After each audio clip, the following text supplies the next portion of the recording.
5 ETF-ai, apie kuriuos pažadu, kad nesigirdėjęs praktiškai nei vienam kanale, bent jau aš nesu girdėjęs, ir tai yra ETF-ai susiję būtent su šituo dalyku, ne su šituo dalyku, o su atsinaujinančia energetika. Aš kalbėsiu apie pagrindinius dalykus, kodėl verta investuoti į atsinaujinančios energetikos fondus, kokie tie fondai, kaip juos nusipirkti, iš ko jie susideda, ir dar panagrinėsime projekciją iki 2050 metų, tai yra 30 metų į priekį. Jūs mane žinote, kad aš esu ilgalaikis investuotojas ir lygiai taip pat patariu jums būti ilgalaikiais investuotojais, žvelgiančiais į perspektyvą, o ne kažkur atgal į galinio vaizdo veidrodėlį. Gerai, važiuojam prie pagrindinės temos, kodėl atsinaujinanti energetika. Ir nežinau, ar jūs žinot, bet šita industrija, pasak McKinsey, radau 224 puslapių reportą, jį perskaičiau ir jums padariau santrauką. Reportą paliksiu apačioje, galėsite paskaityti arba savo community skiltyje galėsiu palikti reportą. Labai įdomu. Šitas visas sektorius turėtų pritraukti 275 trilijonus pinigų fiziniam turto klasėm iki 2050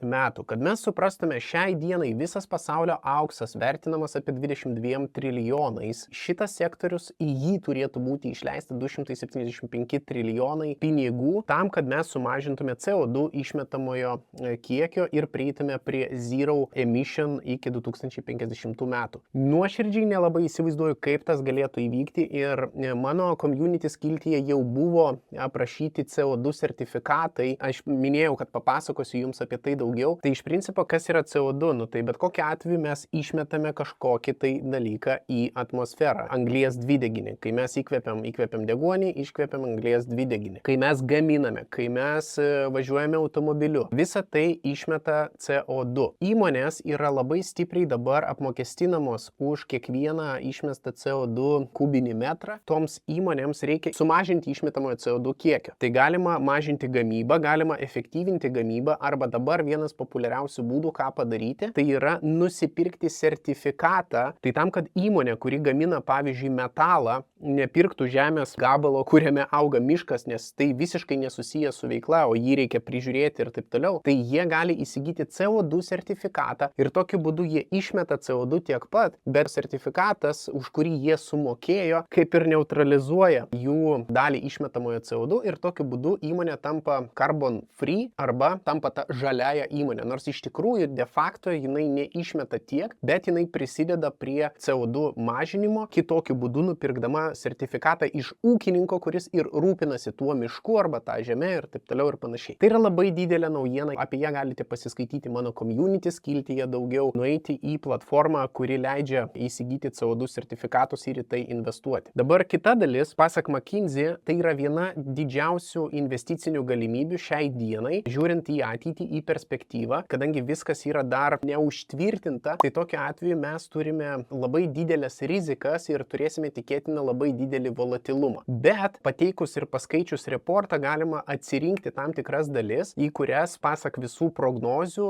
judės atsinaujinančios energetikos sektorius. Kiekvienas iš jūsų galėsit su 5 šitais ETF-ais pasirinkti savo labiausiai patinkančią kryptį ir ten sudėti dalį pinigų. Važiuojam. Pagrindiniai CO2 gamybos išmetėjai arba pagrindiniai CO2 teršėjai. Visų pirma, 30% viso išmetamo CO2 yra energetika, tai yra klasikinė mūsų energetika. Gaminant elektrą ir gaminant šilumą. 30% netgi užima šitos įmonės. Toliau yra pramonė. Metalo pramonė, cemento gamybos, oil and gas, tai yra nafta ir dujos. Cheminiai dalykai, coal mining, tai čia yra anglies kasimas, ir visi likę. Pramonė dar užima 30% viso pasaulyje išmetamo dvideginio. Ir žinoma, mobility, tai yra visi automobiliai, laivai, lėktuvai ir viskas, kas yra susiję su transportu. Tai 19%. Tai jūs įsivaizduokit, 79% užima tik tai 3 sektoriai. Elektros gamyba, tai yra pramonė ir tai yra transportas. Mes galim pažiūrėti, kaip apskritai vystysis atsinaujinančios energetikos plėtra ir kurių resursų mes žemėje naudosime daugiau, o kurių mes naudosime mažiau. Jeigu mes kalbam apie bendrąjį vaizdą, matot, kad nuo 2020 iki 2050 mes turime anglies dvideginį sumažinti iki 0 šitoje vietoje. Ir mes turime tam naudoti kažkokias naujas sritis, kažkurias mažinti, kažkurias didinti. Biofuels, biomasės kūro praktiškai praktiškai nebus padidėjimo, jisai išliks daugiau mažiau toks pat. Renewables, kaip matot, antra dalis, tai yra atsinaujinančios energetikos šaltiniai, plėsis sparčiausiai ir užims didžiausią dalį visos šitos restruktūrizacijos žaidime. Toliau mes turėsime mažinti naftą ir dujas, praktiškai jie sueis iki minimumo, jeigu dabar jie užima beveik 80%, tai ateityje užims tik tai apie 20%. Ir coal, tai yra anglis, kas nežino, tai Kinija dar tam, kad gaminti elektrą, vis dar degina anglį ir išmeta bele kokį kiekį anglies dvideginio į atmosferą. Iki 30 metų šitas dalykas turėtų būti užbanintas beveik ir iki 50 metų mes iš viso neturėtume naudoti anglies. Jeigu mes žiūrėsime į elektros generaciją pačią, jau čia skaičiuoja petawatt hoursais, tai čia yra jau milijonas trilijonų, man atrodo, jeigu neklystu, milžiniškas skaičius, bet pažiūrėkit, kiti šaltiniai praktiškai nieko neturi, biomasė beveik neužima dalies, bet už tai solar, geothermal, hydro ir wind užima praktiškai 90% viso grafiko. Ką mes turime šiai dienai, tai mes turime tik tiek ir mes matom, kiek apva skatina, kiek pinigų liejasi šiai dienai į atsinaujinančią energetiką. Tai įsivaizduokit, jeigu mes turėsime štai tiek, tai kiek pinigų iš tikrųjų bus įlieta ir ant kiek šitas visas sektorius turėtų išsiplėsti. Tai branduolinės energetikos praktiškai viskas lieka stabiliai, nes branduolinė energetika, kad ir kuriam grafikai jūs pasižiūrėsite, jinai išlieka stabili dėl tos priežasties, kad ir kiek mes padarysime ten saulės, vėjo, hidro ir panašiai, labai retai kuris atsinaujinančios energetikos šaltinis gali užtikrinti tinklo stabilumą ir tinklas negali būti labai stabilus. Dėl to, kad jeigu vėjas pučia, viskas valio, jeigu saulė šviečia, viskas valio, bet jeigu ne, mes nebegaminam elektros energijos, o gamykla negali tiesiog vidury dienos sustoti. Jai vis tiek reikės kažkokio baseline'o palaikyti, bazinės linijos ir bazinės elektros gamybos. Bet palyginti su tuo, kiek bus sugeneruojama bendraja prasme iš vėjo ir iš saulės, nuclear užima labai mažą dalį. Ir žinoma, mes nebedeginsim nei naftos, nei dujų, nei jokios anglies. Ir tokiu būdu turėtų susimažinti viskas žemyn. Toliau, kas liečia transportą ir pastatus. Tai vėlgi mes eisime prie visiškai pilnai elektromobilių 100% ir mes matome, kad dabar turėtų didėti elektromobilių kiekis apskritai ir 2050 metais mes turėtume turėti vien tik tai elektromobilius. Iki 33 ar 35 metų Europoje jau nebepardavinės automobilių su vidaus degimo varikliais. Šitas įstatymas priimtas. Tai šita niša irgi labai perspektyvi, bet atkreipkite dėmesį, kad jinai nesumažins CO2 kiekio iki pat žemiausio taško ir mes turėsime kompensuoti kitais būdais arba kitais įrankiais. Kalbant apie pastatus, tai praktiškai visuose turėtų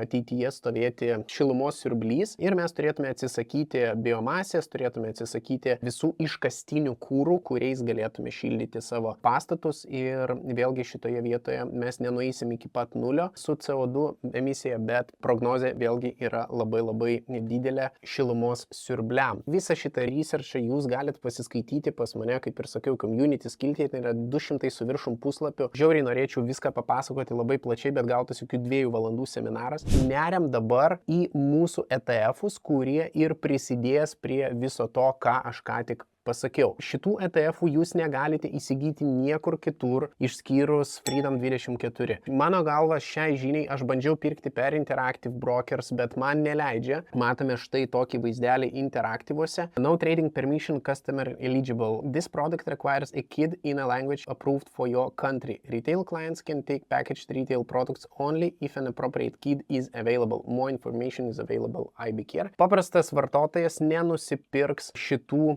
fondų per interaktyvus, juo labiau jūs jų nerasit jokiame Svedė, Sebe, Toro ir panašiuose revoliutuose, jums reikės normalios vertybinių popierių sąskaitos. Aš esu padaręs atskirą instrukciją, nuorodą rasite apačioje, kaip teisingai atsidaryti vertybinių popierių sąskaitą ir ten galima bus įsigyti visus šituos fondus. Freedom 24 šiai dienai yra paleidę 2,5% depozitinę sąskaitą, kur jūs įsidedat eurus ir gaunat kiekvieną dieną savo pinigus ir galit susikurti savo pasyvias pajamas pakankamai stabilias kiekvieną kiekvieną mielą dieną. Plius yra 3 procentų akauntas už pinigų laikymą doleriais. Ir žinoma, vertybinių popierių sąskaita, kuri leidžia jums prekiauti praktiškai bet kurioje pasaulio biržoje, praktiškai bet kuriomis priemonėmis, kuriomis jūs norite prekiauti. Ir dar jeigu užsiregistruosit su mano nuoroda apačioje, tai gausit iki 1000 eurų vertės dovanų bonusą iš pačio Freedomo. Plius, pirmas mėnuo bus visiškai be komisinių, tai kas dar nėra suformavęs savo portfelio, gali tą padaryti pirmą mėnesį visiškai nemokamai. Einam toliau ir vienas iš pirmųjų fondų tai yra VanEck Vectors Environmental Services ETF. Kas tai per fondas? Per 10 metų augo 164 procentus, mokantis dividendus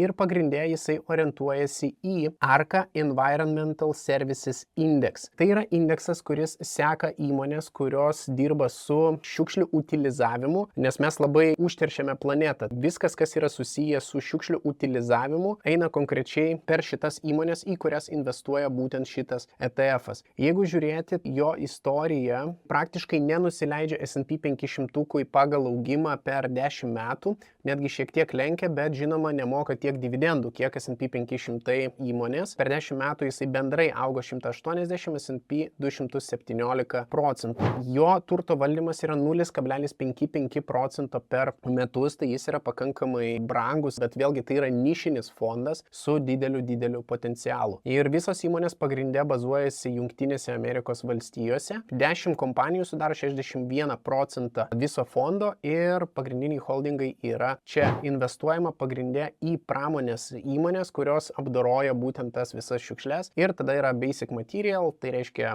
žaliavos, sveikatos priežiūros, kažkiek energetikos, bet realiai šitas fondas nėra labai stipriai diversifikuotas ir vėlgi lokacija jo yra Amerika. Jo tikeris yra EVX ir jį galite susirasti Freedom24, štai čia suradę evx.us, pamatysit VanEck Vectors Environmental Services ETF. Galite įsigyti, kas nori. Sekantis tai yra Vectors Uranium plus Nuclear Energy ETF'as. Mes jau su jumis kalbėjome atskirame video apie litį ir uraną, yra padarytas, galite pasižiūrėti štai čia. Šitas konkrečiai ETF'as turėtų būti pakankamai stabilus. Kaip matot, jis per 10 metų beveik neaugo, tai lygiai tokia pat prognozė jam ir yra stabilumo prognozė į ateitį, bet pačio urano gaunama vis mažiau ir pats uranas labai brangsta ir Japonija, pavyzdžiui, neturi kur statyti vėjo parkų, neturi kur statyti saulės parkų, nes jie neturi žemės. Tai jų vienintelė alternatyva yra šiuo atveju branduolys. Ir Japonai labai stipriai paleidinėja ten apie 17 reaktorių, tai vien jiem reikės labai daug urano ir aš manau, kad jie timtel šitą fondą aukštyn. Tai dividendus mokantis fondas, pelningumas yra 2 procentai metinių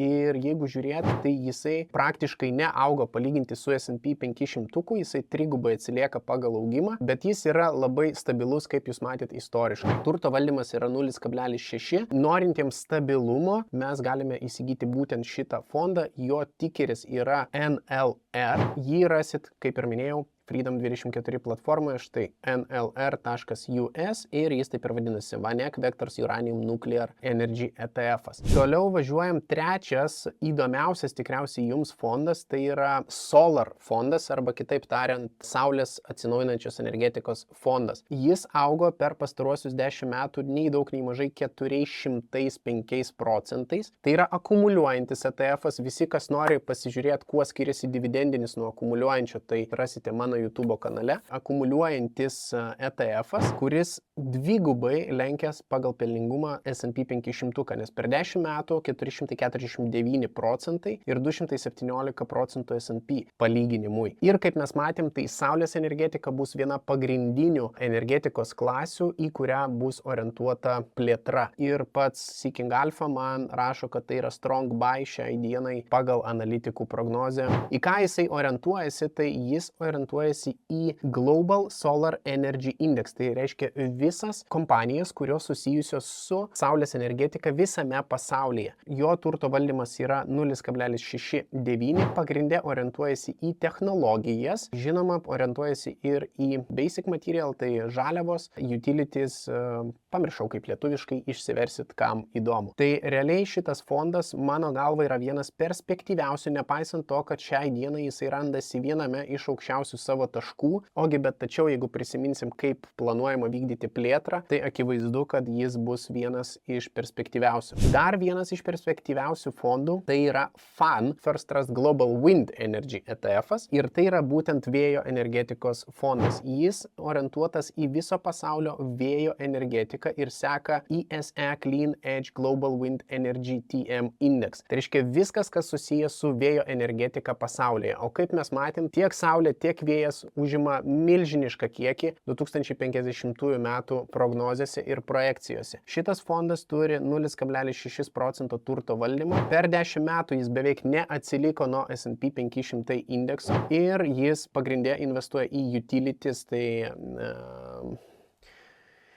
žodžiu, sandara jo yra tokia. Tai yra fondas investuojantis į visą vėjo energetiką pasaulyje ir vieną mygtuko paspaudimu jis gali būti jūsų krepšelėje. Patys matėt, kiek prognozuojama jam augimo iki 2050. Dar vienas paskutinis fondas, tai bus PBD. Jis apima visas atsinaujinančios energetikos sritis, tai jeigu jūs nenorite pirkti pavienių tų visų 4 fondų, kuriuos aš jums pasakiau, tai šitas apjungia juos visus, jūs sukonstruojat portfelį iš visų tų įmonių, kurios yra būtent tuose atskiruose ETF-uose, tam, kad nereikėtų skaidyti pagal kiekvieną sektorių. Jo tikeris yra PBD, jis moka 2,89% dividendų, per 10 metų augo 136%, palyginti su S&P 500 indeksu šiek tiek nuo jo atsiliko, turto valdymas yra 0,75%, tai šitas fondas kainuoja 19 pinigų, jo struktūra yra tokia, kaip matote ekrane, žinoma, jis nėra labai stipriai išdiversifikuotas, nes tai yra nišinis ETF-as. Kiekvienas norintis gali šitą ETF-ą įsidėti savo į krepšelį per Freedom24, tai yra pbd.us Invesco Global Clean Energy ETF. Jeigu patiko šitas video ir jeigu jūs norite investuoti į nišinius, tai prašom, visa informacija jums yra pateikta. Žinoma, nepamirškit prenumeruoti kanalą, spauskit laiką vien už šitą device'ą, su kuriuo aš norėjau parodyti jums visą CO2 emisijos dalį. Na, o jeigu jūs norite susikurti savo milijono vertės krepšelį su labai stabiliais patikimais fondais, tai esu padaręs atskirą video, kurį privalote pažiūrėti čia.